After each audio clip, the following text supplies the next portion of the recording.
For next season, they haven't released their basketball schedule, all the SEC dates. They know who they're going to play, but they don't know what the SEC dates are going to be.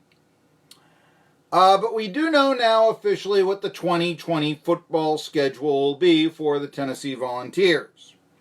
So let's look at it now, because there are plenty, and I said plenty, yes, plenty, of changes going around.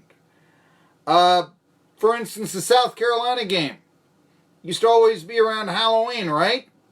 I mean, one year, the Vols wore black and orange uniforms, and the only way they could get away with it is because the game was played on Halloween. We're talking 2009, back when Lane Kiffin was there, right?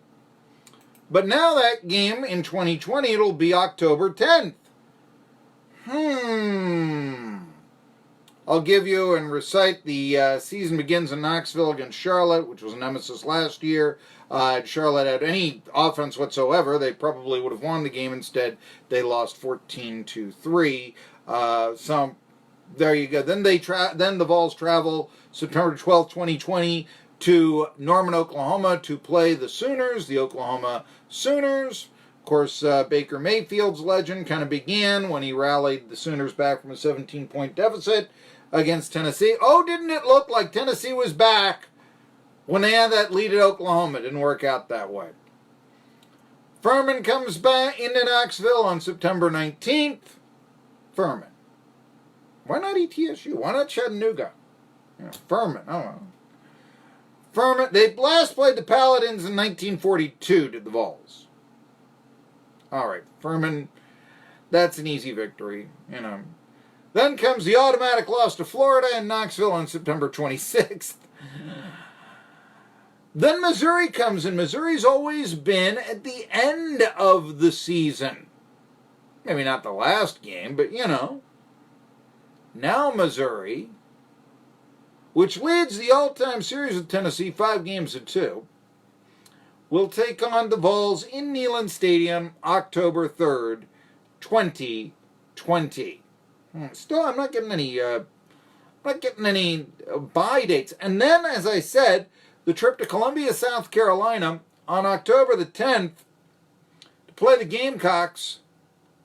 And that's earlier, I believe, than the Vols have ever played South Carolina. Certainly earlier than they've ever played South Carolina as members of the SEC. Alabama, October 24th. Is that still the third Saturday in October? I guess, Let's see here. The first one was the 3rd. The second was the 10th. Wait a minute. Is this not the 4th? Times they are a-changin'. Alabama and Tennessee on the 4th Saturday? Not the 3rd? Big change right there. Open date, by the way, next season on October the 17th, so there you go. That's why this game was played on that day. Halloween! Maybe the Vols can wear orange and black again. They'll be in Fayetteville, Arkansas, taking on the Hogs. Arkansas. Who will Arkansas's coach be? I'll give you a 50-50 chance it's not Chad Morris. Yeah, he's not expected to do a whole lot. Then, and again, it's very difficult to go down the list when the schedule comes out and say 1, 2, 3. I mean, I was trying to do that earlier, and I think you can probably figure out, okay, September 2-2, and then let's see here, Missouri in Knoxville. Well, certainly by Missouri, and this shows you a little bit how far Tennessee has fallen, because then you start saying, okay, Missouri and South Carolina next. Okay, if that can be a split, and admittedly, I mean, you don't know who the players are going to be. You know that Missouri and South Carolina will have new quarterbacks. Maybe Jared Guarantano matures. Maybe Jared Guarantano is a senior. That's the big advantage, and Tennessee wins both those games. That's what they're hoping for. So you're hoping for 4-2 before taking the L to Alabama, and then maybe going to Arkansas on Halloween, okay? Then in comes Kentucky, just like you never pick Alabama or Florida to lose to the Vols. You never pick the Vols to lose to Kentucky. You just don't do it. Hey, that could be 6 victories, assuming South Carolina and Missouri are regressing, and Tennessee is going up. The Jaja Bulldogs, by the way, the series this year, whoever wins the game Georgia-Tennessee will have the advantage in the all-time series. Right now, the all-time Georgia and Tennessee series is tied 23-all with a couple of ties. Remember ties? And a lot of this is because back in the day when Georgia Tech was in the SEC, that's who Tennessee would play I was stunned to find out that Tennessee and Georgia really didn't play that much. Well, I wasn't stunned because I knew it, but, you had, 1980 Herschel Walker running over Billy Bates, and, all right, what other games Georgia and Tennessee were there really that you remember before those two teams were in the same division? The Troy Trojans come into Knoxville on November 21st, 2020. That looks like cannon fodder. And then the Tennessee Volunteers have to take on the Vanderbilt Commodores, who are their new nemesis, winning 5 of 7 from Tennessee.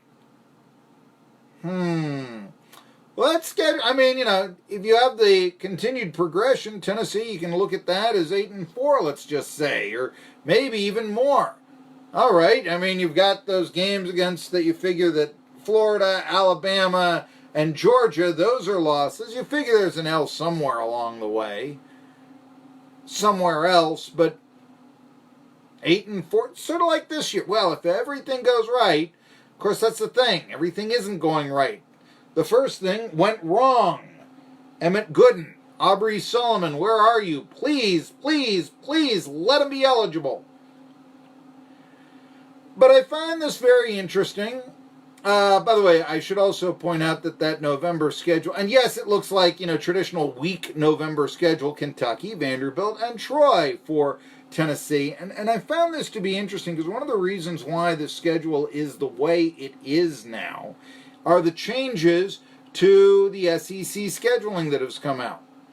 By the way, I think the last time that Tennessee and Georgia played this late, you've got to, let's see here, go back to 1969 for Tennessee and Georgia. But you see, Georgia, they're also playing South Carolina. They usually play that first or second, well, not first, but say second or third week in the year. And that's going to be a November game, Georgia and South Carolina, which is a traditional rivalry. Even before South Carolina was in the SEC, it seemed they always played Georgia. 1980, George Rogers wins the Heisman. Carolina loses to Georgia 13-10, but a lot of people think that the showing that the Gamecocks put up against the eventual national champion Bulldogs, well, that was kind of what carried Rogers to the Heisman Trophy that year. In South Carolina lore, it's the year of Black Magic, 1984, and the reason why that people thought it was going to be a special year was a quarterback named Mike Hold threw a long pass in the fourth quarter to beat Georgia 17-10. No one could remember the last time Carolina had beaten Georgia. And you had then, as time went by, this game was played, like I said, every year. And then certainly in the SEC East, it was always played early on in the season. But now, South Carolina and Georgia will be played late in November, much like Tennessee and Georgia will be played. You see, the game on the Plains, Georgia and Auburn. Vince Dooley, former quarterback at Auburn. Athens and Auburn, real close to each other, and they're going to move that game up in 2020. The traditional, well, that's who Georgia plays every year. It's for geography purposes. Out of division, it's always Auburn and Georgia. I think that's good. I think that's who they should play. Regardless, it's going to change the schedule up. Now, I always tell you that, South Carolina and Tennessee, they're kind of in bed with each other, let me just put it that way, in that that's the team that both of those teams, nowadays, it wasn't like this in the 90s, but you've got to beat out one or the other. For South Carolina to think they're going to be a contender in the Eastern Division, they've got to beat Tennessee, and vice versa. I mean, you got to beat everybody, right? But you got to really say, this is the one team, we've got to be that, let's say, number 3 team in the division. We are that team that's better than the rest that'll take on the Georgia and the Florida for the division title. So that makes Tennessee and South Carolina, and for that matter, Missouri too, extremely important. So those are the Joneses you don't have to keep up with. You got to beat in today's day and age, those 3 schools. And hey, Kentucky and Vandy wanting a part of you too. Anyway, where I'm going with this is Tennessee traditionally, their schedule, it's been tough early on, and this will be no exception in 2020. You take the L against Florida back in the 90s and then see how you'll do. Except in 98 when you beat them, and then you saw how you could do, and it was win the national title. But that was the only time in 8 years. And you kept trying to catch up, and usually Tennessee did. Because the late season schedule would always have Kentucky and Vanderbilt in November, and you always beat Kentucky and Vanderbilt in November. Now, maybe that's not such a gimme game. Okay, well, whatever.